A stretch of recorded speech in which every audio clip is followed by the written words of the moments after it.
Hello everyone, this is Preet and welcome back to my YouTube channel. Students, last video में हम लोग जिस page के index questions कर रहे थे उनमें हम लोग क्वेश्चन 2 देख चुके हैं, फर्स्ट और सेकंड, और आज हम करेंगे question number 3rd. And question number 3rd is which gas is produced when dilute hydrochloric acid is added to a reactive metal? Write the chemical reaction when iron reacts with dilute H2SO4. Which gas? It means कौन सी gas produced या release होती है when dilute hydrochloric acid is added to a reactive metal. इसका कहने का मतलब है जब आप किसी रिएक्टिव मेटल के साथ में डाइल्यूट हाइड्रोक्लोरिक एसिड की रिएक्शन करवाते हैं तो कौन सी गैस प्रोड्यूस होती है. पहले आप इस क्वेश्चन का आंसर देंगे. तो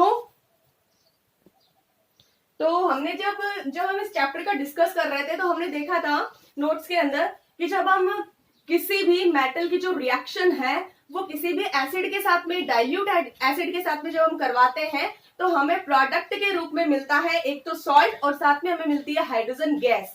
तो यहाँ पे जो डाइल्यूट हाइड्रोक्लोरिक एसिड है वो भी क्या है, एक एसिड ही तो है, एंड वो भी किसमें ऐड किया जा रहा है, रिएक्टिव मेटल में. तो ये तो वही रिएक्शन हो गई.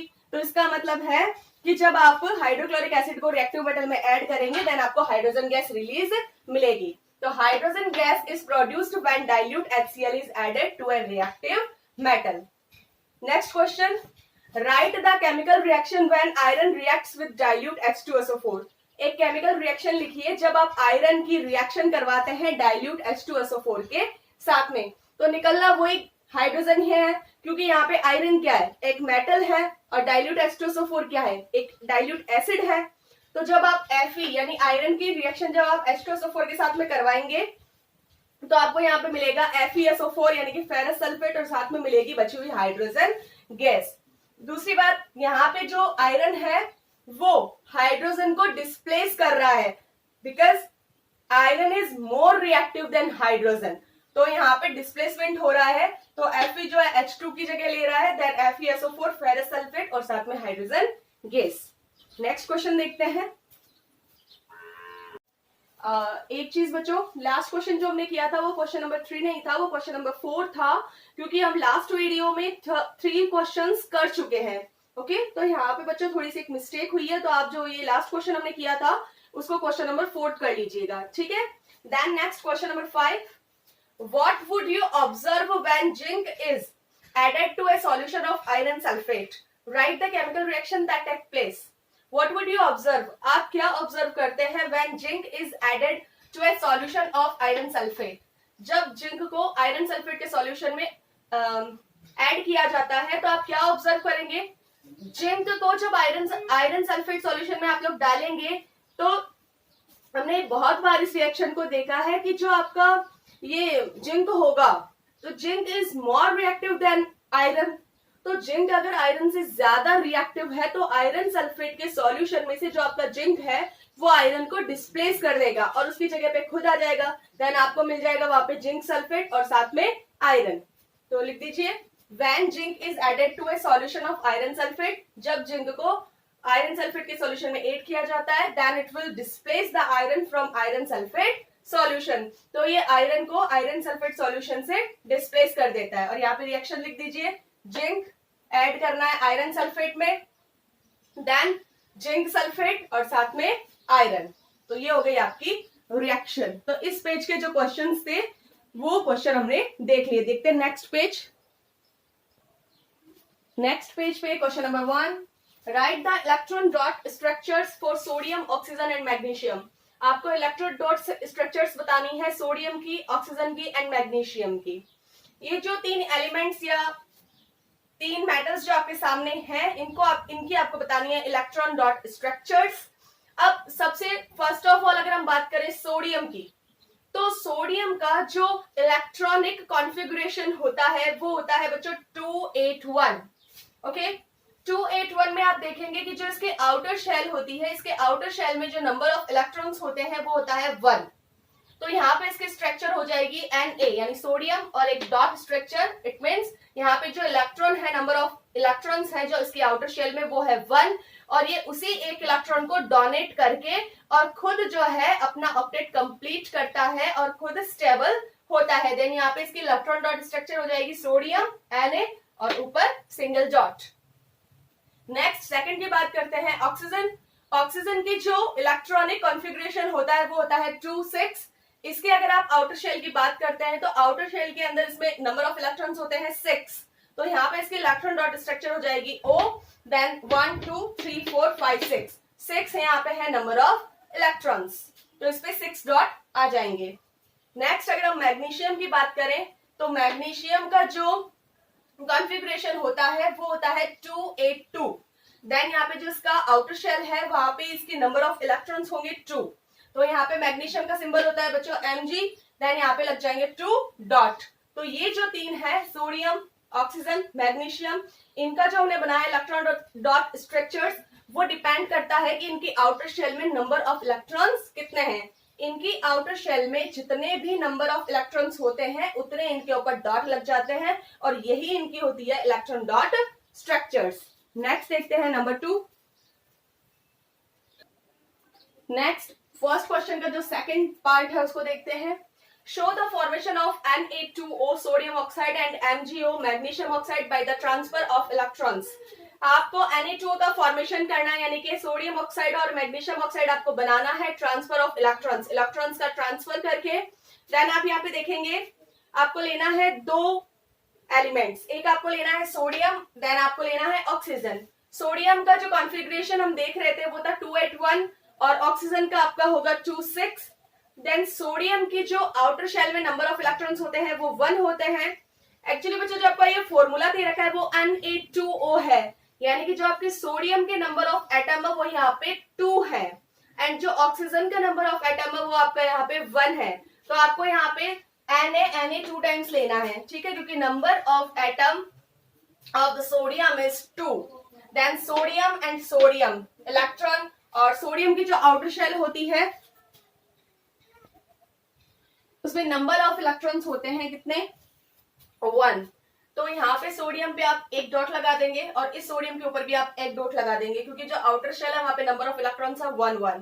देन आप लेंगे यहाँ पे ऑक्सीजन। ऑक्सीजन की जो आउटर शेल होती है उसमें होते हैं नंबर ऑफ इलेक्ट्रॉन्स आपके 6। देन यहाँ पे आप क्रॉस कर देंगे, यहाँ डॉट से वहां क्रॉस से, ताकि आपको ये पता रहे कि ये इसके इलेक्ट्रॉन्स है और ये ऑक्सीजन के हैं। देन ऑक्सीजन की आउटर शेल में 6 इलेक्ट्रॉन्स है, तो यहाँ पे 1 2 3 4 5 6।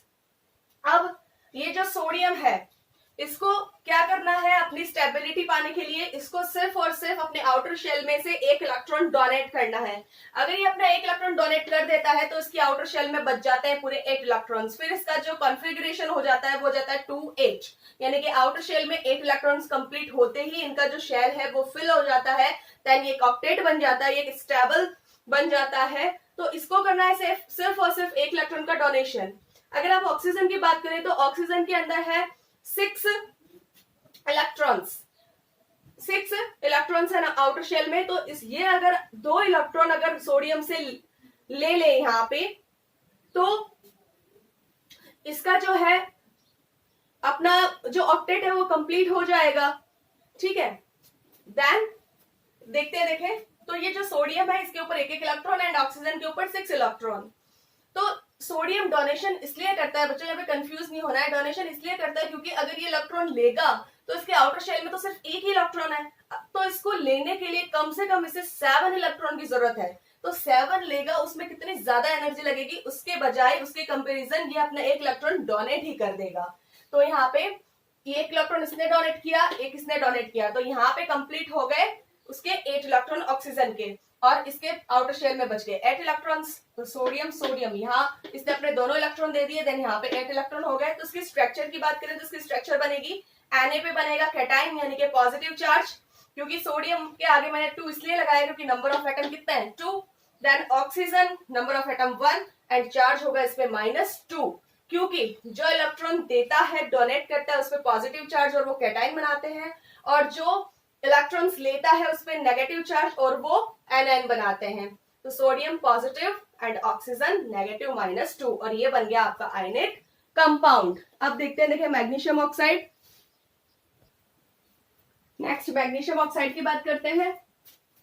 मैग्नीशियम ऑक्साइड में मैग्नीशियम और ऑक्सीजन 2 एलिमेंट आपको लेने हैं। Magnesium 282 and oxygen 26। देन यहाँ पे जो आउटर शेल है मैग्नीशियम की, इसमें नंबर ऑफ इलेक्ट्रॉन है 2, तो यहाँ पे लगा देंगे 2 डॉट्स। एंड ऑक्सीजन की जो नंबर ऑफ एटम्स है, सॉरी जो नंबर ऑफ इलेक्ट्रॉन्स है आउटर शेल में वो है 6, देन ऑक्सीजन पे आप 6 इलेक्ट्रॉन लगा देंगे। तो ये क्या करेगा, अपने जो 2 इलेक्ट्रॉन है आउटर शेल में वो डोनेट कर देगा ऑक्सीजन को। तो जैसे ही आउटर शेल में से 2 इलेक्ट्रॉन डोनेट करेगा तो इसका जो आउटर शेल है अब वो माना जाएगा जिसमें इलेक्ट्रॉन है 8। तो इलेक्ट्रॉन 8 होते ही अपना ऑक्टेट कंप्लीट करेगा और एक स्टेबल एलिमेंट बन जाएगा।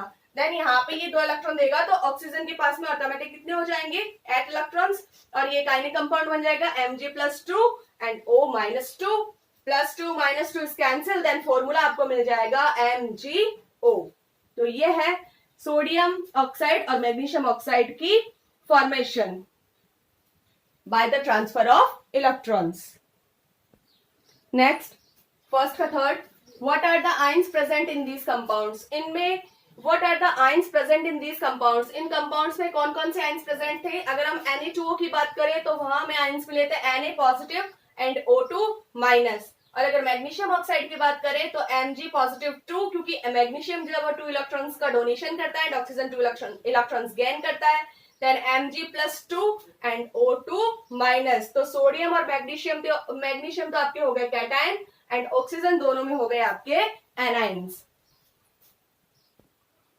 Next question number 2, why do ionic compounds have high melting points. जो आयनिक कंपाउंड्स होते हैं वो बहुत ही हाई मेल्टिंग पॉइंट्स क्यों रखते हैं, क्योंकि जो आयनिक कंपाउंड्स होते हैं उनमें एक स्ट्रॉन्ग आयनिक बॉन्ड होता है, क्योंकि उनके अंदर जो आयंस होते हैं उनमें बहुत ही जो स्ट्रांगली बॉन्ड होता है, क्योंकि तो स्ट्रांगली बॉन्ड होता है देन उनमें अट्रैक्शन बहुत ज्यादा होता है और उन्हें तोड़ने के लिए, उस बॉन्ड को तोड़ने के लिए बहुत ही ज्यादा एनर्जी की जरूरत होती है, और इसलिए जो इनके मेल्टिंग पॉइंट्स होते हैं वो भी बहुत ज्यादा हाई होते हैं।